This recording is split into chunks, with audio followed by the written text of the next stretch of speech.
Welcome in, everybody, to another week of UFL Weekly. I am Kyle Krajewski, joined by Mr. Beautiful Zach Cole, and we are here to discuss playoffs. We're here, baby. End of the regular season. Playoffs start this weekend. Let's talk about it. Zach, how you doing, my man? I'm doing well. If you guys who are watching notice, I'm in my different backdrop now. I teach for those of you guys that don't know, and school is out for summer, so I'm doing really good this week. But no, and it's UFL playoff time, so it's the perfect combination of all these different things. It's going to be a great weekend. I'm fired up. Yeah, we got the end of spring.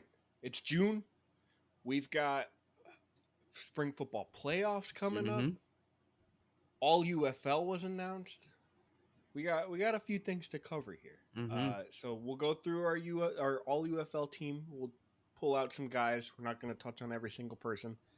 Call out some guys, some notes from there, and then we'll quickly recap just ballpark, just talk some scores from last week, from week 10, and then we'll get into our conference championship playoff preview. Yeah. Uh, so all UFL team, Zach. Not sure if you know this, but the UFL announced their all UFL team, which is essentially their all Pro Bowl team. We've got some guys on here, some notes, some takeaways from here. Hmm. Right off the bat, QB Bryce Perkins of the Michigan Panthers. I I'm not here to argue that he doesn't deserve it. I think like 2 weeks ago, this was like it's MV Perkins. It's Perkins's title as MVP all UFL. He's the guy. But I think missing 2 weeks. I mean, to be fair, 2 or 3 weeks. To be fair, Teamu also kind of played just half a game and didn't play the last game. Fine. I think there's just an argument for there to have been Teamu in this discussion. It feels like it just went to Perkins for what he did. However, I truthfully, if you ask me who it should go to, I think it's Perkins. I think he was the almighty quarterback of the season. So I'd say it's rightfully his. Yeah, I think that there's a couple guys that could have an argument in this one. I think Max Duggan could also have an argument. However, remember Manny Wilkins started the season and he stepped in. Yeah. You mentioned Teamu sat out a couple games, but again, I don't know that that should ever be held against a player just because they're kind of positioning themselves for a playoff run. So it's kind of tricky, but I do think that Bryce Perkins' highs were more high than any other player in the league at the quarterback position. So I do think that he is somewhat rightfully deserving of that overall all pro or all league team selection. So I don't really have a lot of complaints about it, but I do think it is a little kind of eye grabbing that he did end up missing those 2 or 3 weeks with injuries and still ended up winning this. Yeah, it's noteworthy, but I think missing weeks for injury after having such a I'd call it a legendary run in this league, it Hmm. was definitely like he was playing and you're like, this is the guy. This is the MVP of this league. So I think you can't argue that fact of the matter of him being the best player on the field when he was playing. And for that, I think all UFL is worthwhile. Hmm. Definitely. Next bullet points here, the RB duo. We got Jashawn Corbin of the Brahmas and Jacob Sailors as of the Battlehawks coming in as our all RB all UFL team.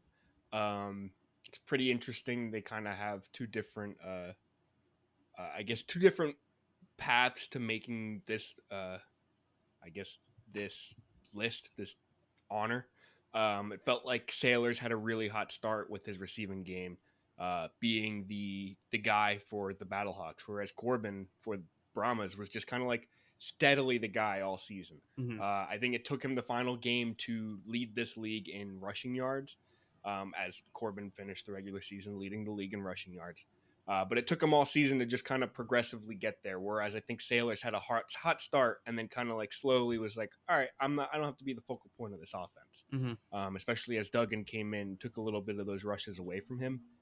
It definitely felt like Sailors was hot to start, kind of stayed there throughout the season. He had a really great, I think, week 9. And then Corbin was just, no, I got it. Steadily putting up yards, being the guy for San Antonio. Yeah, I think for Corbin, I mean, he was the sole bright spot on that offense that really couldn't find a lot of consistency. We mentioned John Trey Kirkland had some up and down weeks, and their quarterback situation was a little dicey, but Corbin was something that they could rely on every single week. So I definitely think that he and Sailors are both deserving of this. And I think the one thing that sets them apart from some of the other running backs in the league is that they were both kind of the bell cow in their respective backfields, where we saw, like in DC, we saw Deion Jackson and Abram Smith split carries. We saw Toa and Nate McCrary split Yeah, carries. Like there were a lot of guys that were kind of unfortunately vulturing carries from one another, even in the Birmingham backfield with Ricky Person and I'm blanking on the other name here. But anyhow, they were just splitting carries all along. I do think that maybe Toa has a little bit of an argument to have been one of these selections here, not only because of the team's record and how they did, not that that's what we should necessarily be using as the main criteria, but he only played 7 games and he led the league, in rushing touchdowns, and he was sixth in rushing yards. So that's pretty impressive on a per game basis what he was doing there. But again, no real complaints between these two. They were 1 and 2 in the league in they were the rushing guys. yards, and they were the guys. I don't think I have. I guess my Michigan bias is showing a little bit here. Yeah, and and Corbin's back-to-back 100-yard games. Hmm. What's that? Week 7 and 8. He had 142 specifically in week 8. Yeah. Huge game from him. Worthwhile making it to this all UFL honors. Uh, Next two guys here, I wanted to call out two wide receivers. Dion Kane just kind of showed his value to the Stallions as the Stallions kind of had a rotating door of quarterbacks with injuries. Hmm. Kane was the consistent weapon for them. And then Chris Rowland making the all UFL team as both a wide receiver and a returner. So kind of making his way on here twice. He was second in the league in receiving yards and the league leader in return yards. I think a lot of that, not to take away his flowers, but Ty Scott going down for the defenders kind of opened up that door for Rowland to step in and be the guy. And he stepped in, filled it. Way to go, Rowland. So Dion Kane being that consistent wide receiver threat, and Rowland, way to go. Kyle, I want to throw Tyler Vaughns was also selected as an all Oh, UFL name in there from the Renegades, but I want to throw it back to you, and I kind of want to do just a little quick segment here, an impromptu segment. I'm in. Give me one name that you think deserved to be on this list at wide receiver. We saw so many really high end performances this season, so give me a name that you would have gone to bat for. I would have absolutely gone to bat for Justin Hall. Mm, Um, of the Houston Roughnecks. I think of all guys, especially with McClendon stepping in at mm-hmm, quarterback, mm-hmm, he was. I mean, they were. He was just getting reception on reception on reception. Looking at the league leaders here, he had 62 receptions. Next most was 44. yeah. So he had 18 more receptions than the next guy. Not to say that receptions is a great stat, but I think Hall was kind of a real strong piece of this offense in Houston Mm-hmm. for McClendon, especially.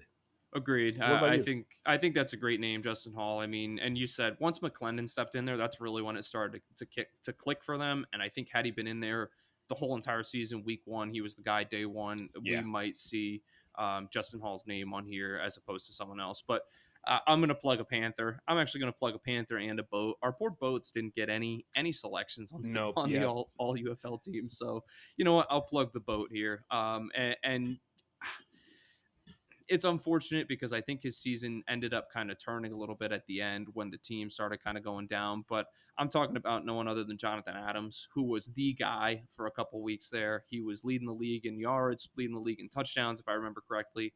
And he was having Yep. games where 10 catches and 8 catches and just really dominating at the wide receiver position. So unfortunately, he kind of fell off at the wrong time. I think when the eyes were on the league a little bit and they were trying to make these decisions on the all UFL selections. But um, he definitely deserves some flowers too. I think if there was a second team, I would put Jonathan Adams, Justin Hall, and I think the third name would be COC Mariner. He ended up leading the Yeah. league in yards, I believe, and he was up there in receiving touchdowns as well. So just a really well put together season for him at the end, at the finish line here. So just a couple of names that I wanted to throw out there for these guys that did a great job this season as well.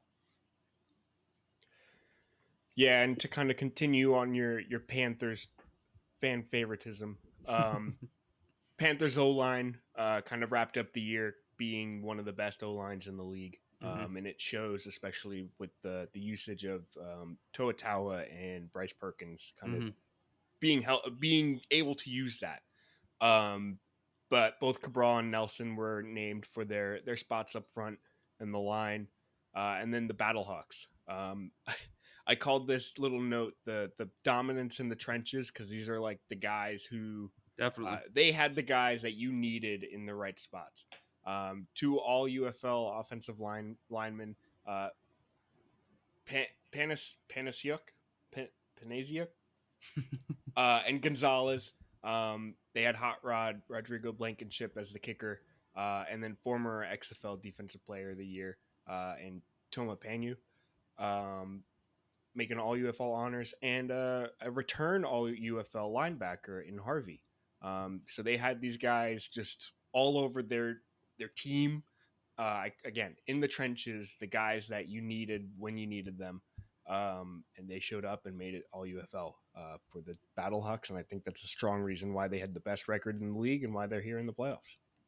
Definitely. And one last point I just want to drop about the defensive side of the ball. I know we don't always give defense the most love, but it kind of gets spread out over a shortened season. It's a little difficult sometimes to see the clear standouts as easily as it is on the offensive side of the ball. But DC was all over the All Pro or the All Yeah, UFL team here. yeah, On the defensive side of the ball, they had Jill Wallace at defensive tackle. They had Derek Robertson at defensive end. They had linebackers on the team. They had corners on the team. They almost were represented at every single one of the five positions. The only one they didn't represent at was safety. So that just speaks. We talked about them as an elite defense all year. They were incredible, and the UFL team, the all UFL team, just shows that and represents that fact even more. So, with all that being said, though, Kyle, I think we can put a bow on our all UFL discussion and maybe hop into a little bit of recap from this past week. yeah. Just a quick recap of last week's scores. Week 10, we saw the Battlehawks defeat the Defenders, kind of back up, back up, 13-8. Wild one. That just screams We defense or backup game, doesn't it? Yeah, it sure does. Yeah, it's either like 48-40 in a backup game, or you're getting the guys who just can't get things moving. Yeah. The Roughnecks beat the Panthers 19-12. The Renegades beat the Brahmas 23-6. Way to go, Renegades! Hmm. And then the Stallions just showed up. You could tell watching this game that they were like, "Oh, all right, let's ease up on it," and then they didn't. Uh, Stallions beat the Showboats 46-9, the highest single team score this season. And then it dates back to the Renegades scoring 47 last season in week 7 for the highest. I think it's the second highest in UFL history. So the past 2 seasons. So way to go, Stallions. You did it. Week 10, riding hot going into these playoffs. So let's get into playoffs. Hmm. Let's do it. Game 1. We got 2 games here. Sunday. I love how they did this. Sunday at 3 p.m. We have the Michigan Panthers taking on the Birmingham Stallions. Stallions are favorited in this game at -1.5. Over under set to 46.5. Both games actually are set at presently 46.5. The Stallions alone were a half point away from this over under last week. Stallions have won both matchups this season against the Panthers, 21-12 in week 2 and 26-22 in week 9. This week though, we got a good one. Zach, I don't know. I feel like I'm stealing your thunder because this Panthers team is your team.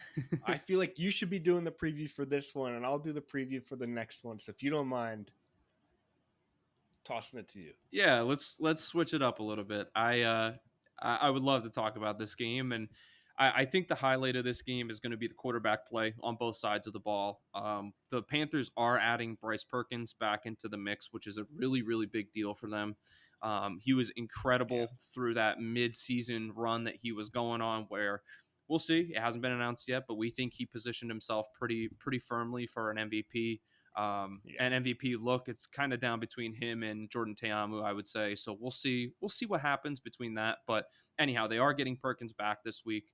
He's a dual threat guy, can throw the ball, is a threat on the ground, and Yep. as you mentioned with their offensive line, Kyle, that's really a tough thing to stop. And Toatawa has also provided a really strong push for them recently. We mentioned Ciosi Mariner in the all UFL team preview. He has also come on as of late and become a really incredible deep threat. And when you watch him play, he's gigantic. He's a Yeah. presence on the outside, and they just kind of push the ball down the field to him. And surprisingly, another name that has kind of become a little bit of a known entity recently is Gunnar Oaks, their tight end. Who has Hmm. managed to find the end zone while they're in the red zone a couple times. It's just a Also, nice all little, UFL. All also UFL tight UFL. end. Yep, him and Yep. Sal Canella were the two selections at the tight end position. So, really, a lot of key offensive pieces for Michigan. I think the key to them, though, is going to be can they slow down the Birmingham offense on the other side of the ball, which is led by Jamar Smith, who's just come on, Jamar, however you want to pronounce it, which has just come on recently. He was incredible week 9, even going back to week 8 when he was thrust into the starting role. He's just incredible. And it seems like whenever they get stuffed on the ground and person and the gang can't get it going, that they just go to the air and they kind of just chuck it deep and sort of hope for Yeah. the best. And it works out because they got these huge wide receivers with Davion Davis, Deion Kane, Amari Rogers. They've got guys all over the field that are able to catch the ball and make things happen after the play. They're coming off a huge offensive explosion, like you mentioned, Kyle, with 46 points. They certainly, even if it was backups, didn't take their foot off the gas at all. And that led to them kind of continuing on a high note moving into the postseason here. So, with them losing both games with them beating the Panthers both games in the regular season, that does make them the home team. And they are hosting as the home team in this game. So, there definitely might be a little bit of home field advantage at play in this one. So, I'm kind of curious to see. I'm going to toss it back over to you now. I would like to see where your mind lays on this game. Vegas is viewing it as a pretty tight matchup with Birmingham being the favorites by only a point and a half, and the over under is set at 46 and a half. So go ahead. What is your pick for this week, Kyle? Give me your over under and give me your game pick.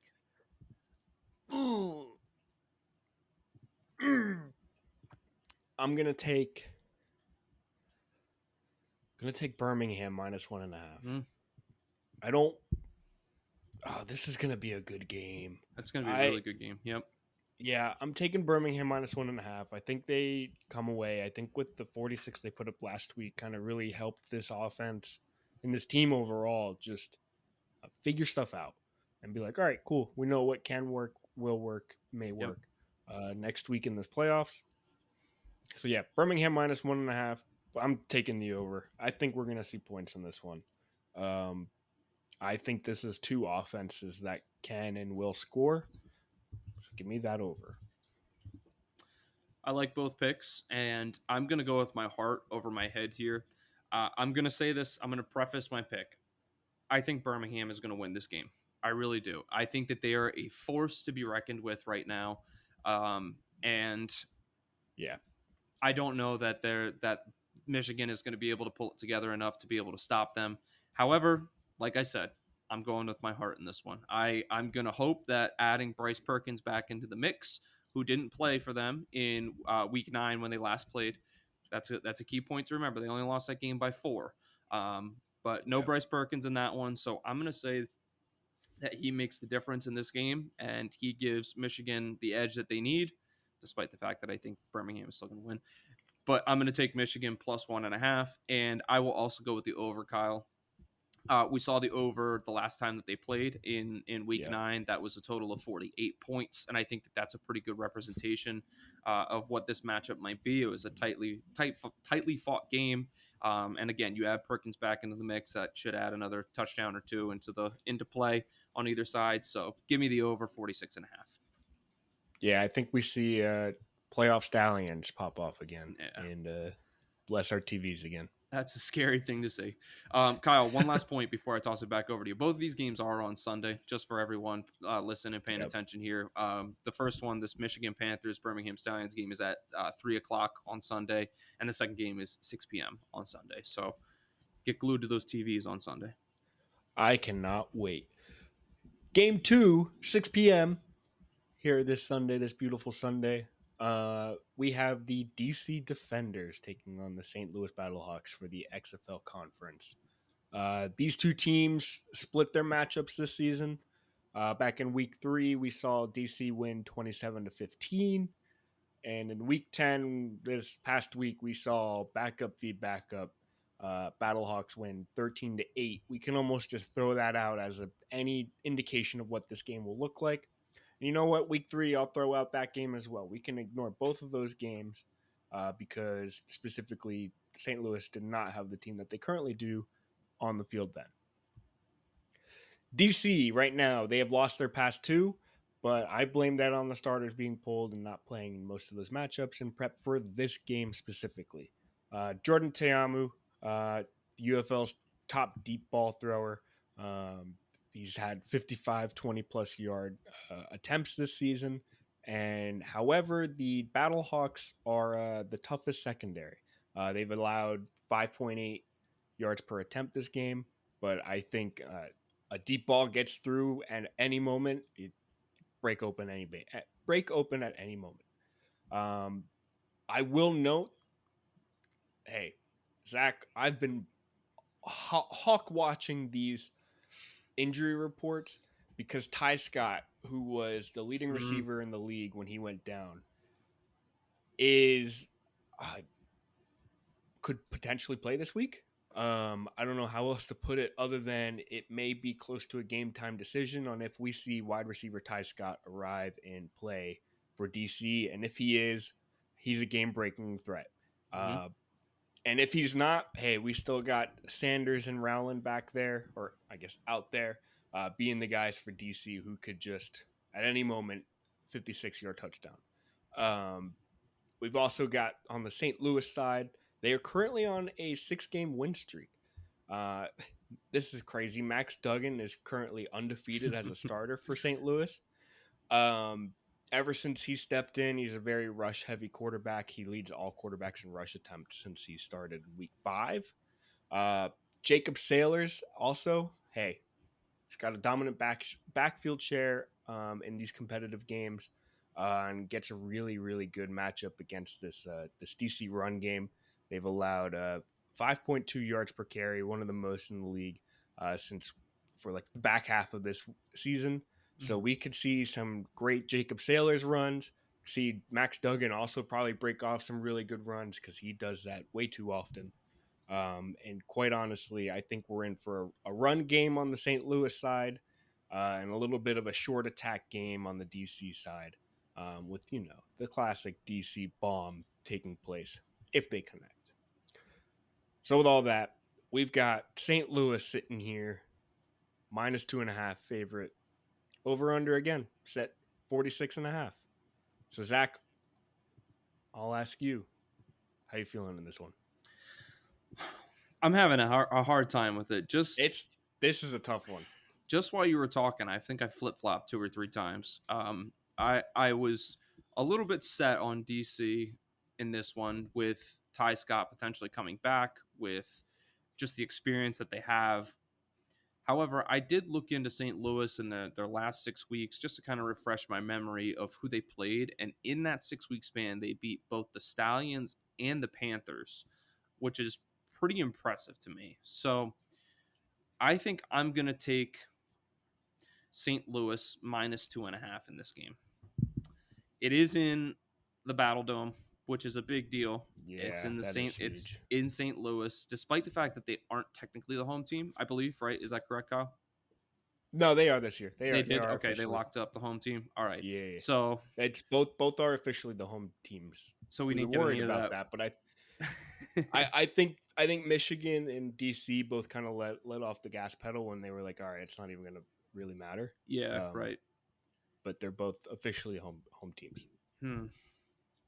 Yeah, give me St. Louis minus 2.5. And I don't really have a lot of good reasoning for my over, other than I want to see a fun offensive minded game where both of these teams are being forced to put up some points. So I'm going to go ahead and take the over 46.5 in this one also. That is a pretty high over now that I'm saying it, but I still like it. I'll take it, and fingers crossed we see a shootout. I would love nothing more. So Max Duggan, impress me, man.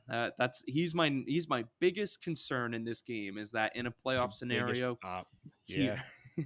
he might, in a playoff scenario, he might get a little nervous, a little hinky on me. But I'm gonna go ahead and say that Sailors gives him a good base. Hakeem Butler gives him an escape route if he needs to just chuck it up to someone. So give me St. Louis minus 2.5. I don't love it, but I'm going with it.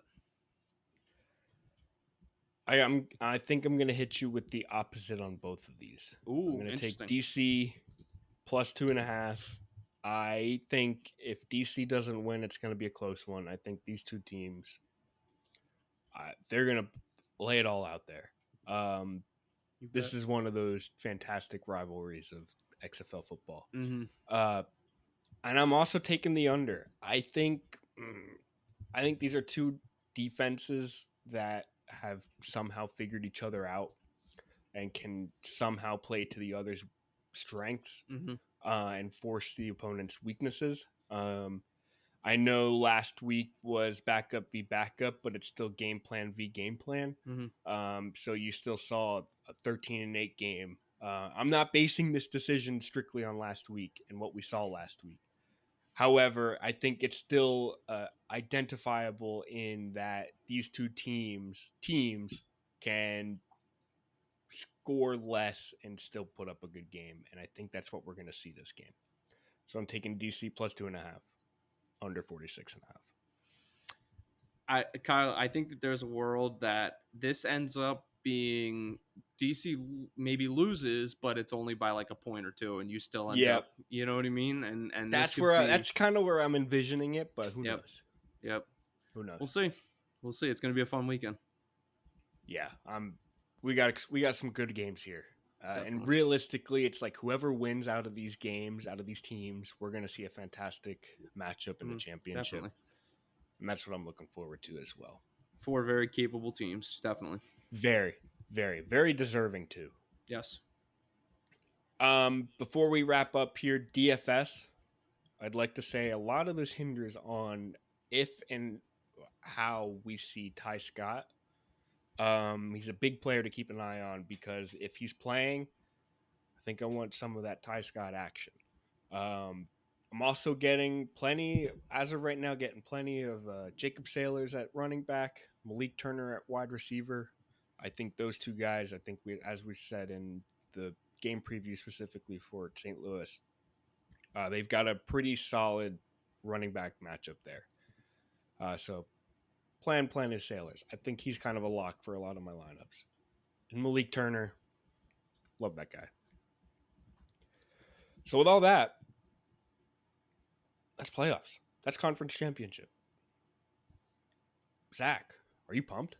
I'm fired up. I think in spring football, in NFL football, and college football, some of my favorite weekends are the rounds leading up to the championship. Whether it's Yeah. the quarterfinals, the round of 16, the semifinal, whatever, just where we're getting teams that are scratching tooth and nail to try to Yep. just get to the championship, and that's exactly what we got here. So you mentioned we have probably four of the four best teams in the league. There's been years past of the XFL and stuff where we had some teams that kind of snuck in and we were like, but Yeah. this is what we signed up for. These are the four best teams. They're getting ready to get after it, and I'm so excited We've to got it. watch. I'm fired up. I'm pumped. Absolutely pumped. So thank you for being here. Thank you for tuning in. Thank you Always. for listening to us chat and dissect this league that we all love. If you are watching us, find us on. You can also listen to us. Just hear us on any podcast platform that you get your podcast from. If you are listening to us, you can get us in video format. You can see what color shirt Zach's wearing today. It's gray. That's great. Not to spoil that, but if you're listening, you can find us on YouTube. Just search UFL Weekly and you should find us there. That's all I've got to really plug. So we got playoff action this weekend. 2 on Sunday, and I'm pumped. So with all that, thank you for being here. Thank you for tuning in. Talk to you next week. See ya.